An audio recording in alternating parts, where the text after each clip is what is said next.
And obviously, UAS integration into our national airspace has become a major issue over the last decade. But I know, Mr. McAmey, in our county, you have been undertaking a lot in this area. And if you could just talk a little bit about what you are doing and the progress you're making. Yeah, so it is a dilemma that the FAA has been wrestling with, the proliferation of UAS. The technology is so good and it's so inexpensive that just about everybody and anybody owns a small drone nowadays.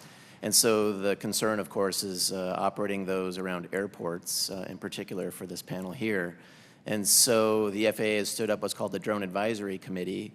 That's a working committee. They've met twice now, and they have some subcommittees working primarily on establishing responsible yet reasonable regulations and policies, and then also trying to define the responsibilities of the different levels of government. For instance, you may not be able to expect local law enforcement to enforce a federal aviation regulation. So those are some of the things we're dealing with. We've been involved in that conversation in Ventura County for a long time.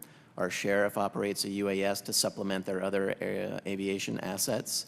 And out at the airport, again, we want to be a model on how to safely integrate those around airports. And we have been now, for 6 months or so, operating a small UAS simultaneously with general aviation traffic. We're not closing the Class Delta airspace to do it, and it's working very well.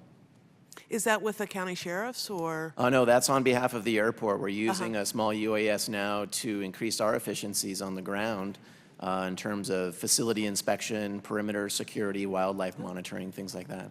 Very good. Thank you very much. And last year, our committee spent a great deal of time considering legislation that would have created a private corporation to manage our air traffic control system. So could you talk a little bit about what you think privatization would have on our contract tower program and also on general aviation airports?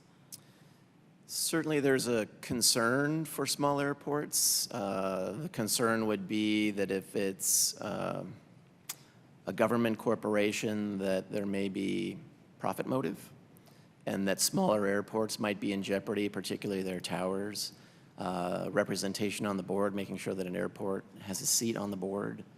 But really that's the concern, is that the airlines would have a much larger say in how the air transportation system works, the network in the sky, and it potentially jeopardizes small airports. The drafts I've seen seem to provide some good protections for small airports, which I very much appreciate. Very good, thank you. And one last question is, do you know the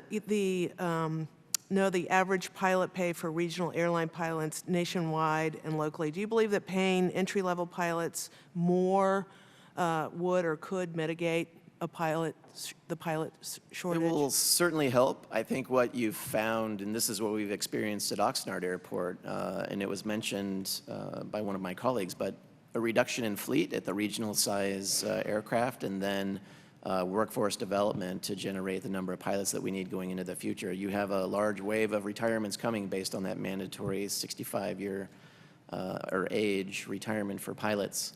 And so we do a lot of workforce development locally there in Ventura County. Our flight schools have partnerships with some of the regional carriers to help develop pilots and feed that line. But certainly pay seems to be one of those issues where you normally or traditionally have a feeder system going through the regionals into the main lines.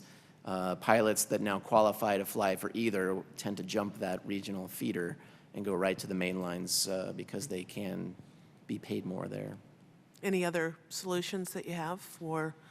Again, we facilitate and collaborate with our local partners in Ventura County. We're now teaching high school kids on operating UAS and providing ground school, as the Office of Education there at the airport is doing.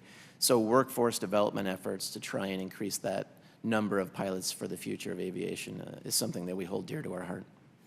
Thank you very much. I yield back my balance of my time. Thank you, Mr. Perry. Thank you, Mr. Chairman. Thanks, panel, for being here. So I'm a little